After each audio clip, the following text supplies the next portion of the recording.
بسم اللہ الرحمن الرحیم۔ السلام علیکم محترم کلاس، بیٹا کیسے ہیں آپ؟ امید کرتا ہوں آپ خیریت سے ہوں گے۔ اللہ تعالیٰ آپ کو اور آپ کے گھر والوں کو اپنے حفظ و امان میں رکھے۔ بیٹا میں ہوں آپ کے اسلامیات کا ٹیچر محمد عثمان۔ آج ہمارا سبق ہے سلطان صلاح الدین ایوبی۔ اس سبق کے ہم نے مختصر سوالات پڑھنے ہیں، تو دیکھیں بیٹا وائٹ بورڈ پہ میں نے سوالات لکھے ہوئے ہیں۔ پہلا سوال ہے ہمارے پاس، صلاح الدین ایوبی فوج میں کیسے شامل ہوئے؟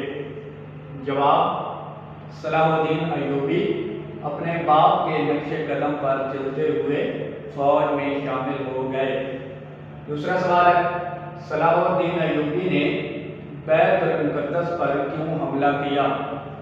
جواب، وہ بیت المقدس کو آزاد کروانا چاہتے تھے۔ تیسرا سوال ہے، صلاح الدین ایوبی رعایا کی خبر گیری کیسے کرتے تھے؟ جواب، صلاح الدین ایوبی رعایا کی خبر گیری کرتے اور مسائل کے حل کے لیے کھلی کچہری لگاتے۔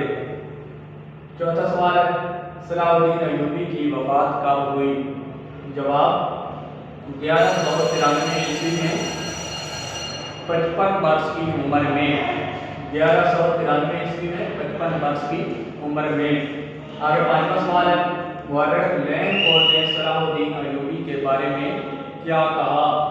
جواب، اس نے کہا، اس دوران کوئی بھی ایسا واقعہ پیش نہیں آیا جس میں کسی عیسائی پر زیادتی کی گئی ہو۔